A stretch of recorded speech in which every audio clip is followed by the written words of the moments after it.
Bonjour à tous, soyez les bienvenus dans cette session d'information. Les obsèques de M. Kofi Ati Jonas, géniteur des révérends pères Régis et Hervé Kofi, prêtres du diocèse d'Abbeville, et du séminariste Abbé Kofi Nda, se sont déroulés du 30 novembre au 1er décembre à Abbeville.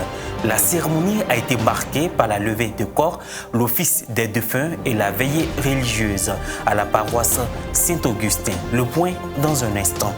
Diocèse de Mans, frères et sœurs dans la foi, venus de différents points de la paroisse Sainte-Thérèse de Dieu-Goué, ont communié avec le révérend père Éric Vassy, salésien de Don Bosco, le samedi 25 novembre dernier à l'occasion de sa messe d'installation et de prise de possession canonique. La cérémonie des obsèques de feu Kofi Ati Jonas, géniteur des révérends pères Régis et Hervé Kofi, tous deux prêtres du diocèse d'Abbeville, et du séminariste Abbé Kofi Nda, s'est tenue du 30 novembre au 1er décembre. Hommages et prières ont meublé cette douloureuse affliction. Le point avec Pierre Richemont et Maria Bissier.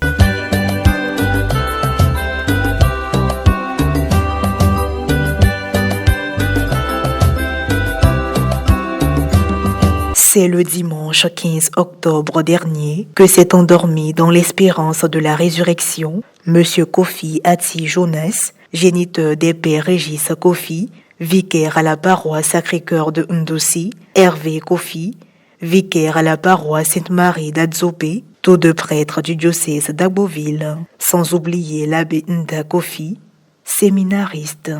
La levée de corps a eu lieu le jeudi 30 novembre à la morgue d'Abbeville. Parents, amis et connaissances étaient présents pour soutenir la famille éplorée. La prière a été conduite par le père Vincent Kakou. Sa maison est la maison des prêtres, sa maison est la maison des séminaristes, la maison de tous les chrétiens. Sa maison a toujours servi de lieu où l'on a gardé tout le matériel de l'église, la paroisse Saint-Augustin.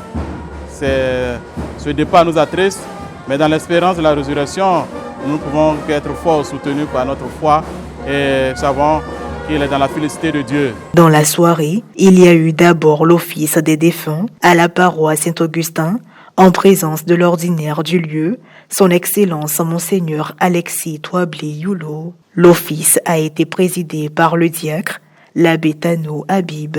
Cet ensemble de prières, en commémoration du défunt, a été suivi de la veillée religieuse présidée par le père Joël Nguessan, vicaire à la paroisse Saint-Lambert de Tabo. Veillée marquée par la méditation du chapelet et aussi des témoignages.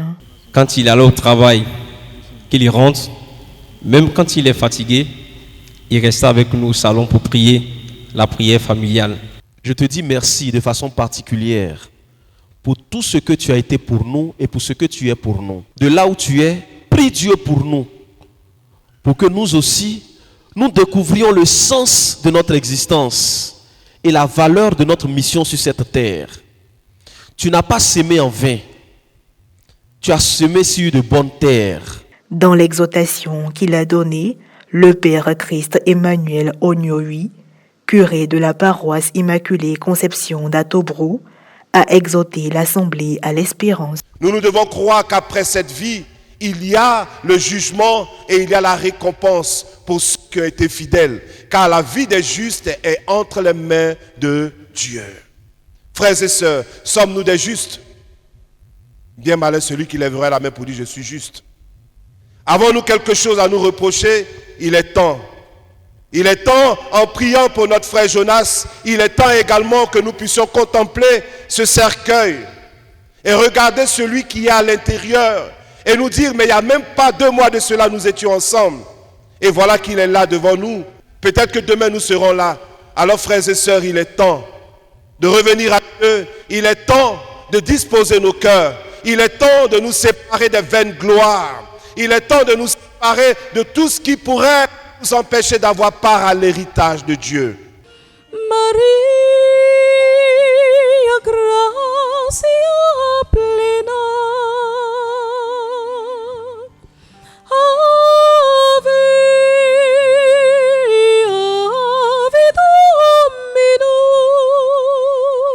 Dominus. La veillée religieuse s'est poursuivie jusqu'à l'aube avec l'animation assurée par les chorales d'Agboville et d'Abidjan. Il y aura de l'espoir, Dieu nous fera entrer dans sa gloire. Délégué par l'ordinaire du lieu, le révérend père Noël Thomas Kobiaka, vicaire général du diocèse de Mans, a installé officiellement le révérend père Éric Vassi, salésien de Don Bosco, le samedi 25 novembre dernier comme nouveau curé de la paroisse Sainte-Thérèse de Dieucoué. La communauté était heureuse d'accueillir son 12e curé et l'assure de son soutien dans sa nouvelle charge pastorale. Reporter Basile Fausto, correspondant localement, commentaire Morel Poti. Diocèse de Mans, paroisse Sainte-Thérèse de Dieucoué. La messe d'installation canonique du nouveau curé, le révérend père Éric Vassi, salésien de Don Bosco, a eu lieu le samedi 25 novembre 2023 en présence des autorités administratives, militaires et civiles, des guides religieux et traditionnels, des fidèles venus des différents secteurs de mission liés à la paroisse. La cérémonie a été présidée par le vicaire général, modérateur du diocèse de Mans, le révérend père Noël Thomas Kobiaka, concélébré par ses confrères prêtres et du vicariat Joseph Dudé.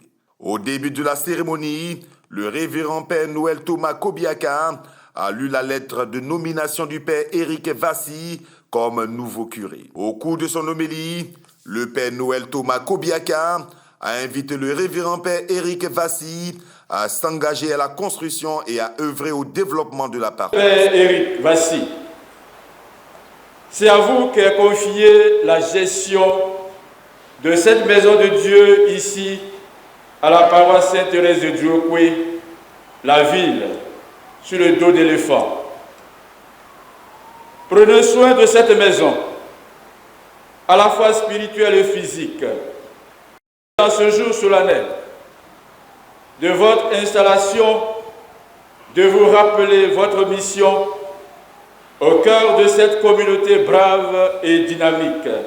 Et à rappeler le rôle du curé dans une paroisse selon les dispositions canoniques. Votre curé, frères et sœurs, doit vous sanctifier par l'administration des sacrements, par la célébration régulière de l'Eucharistie en ville et dans les villages. Il doit vous amener à la sainteté. Ensuite, aux fidèles, de prendre soin et d'être actifs en soutenant le Père dans ses différentes missions. Apportez votre contribution à la construction d'une église famille synodale, communion, participation, mission. Allez-vous aussi à ma ville. S'en est suivi le rite d'installation. À la série des allocutions, le porte-parole de la famille du père Éric Vassi a remercié tous ceux qui soutiennent le nouveau curé avant de dire qu'il est le précurseur de la vocation du père.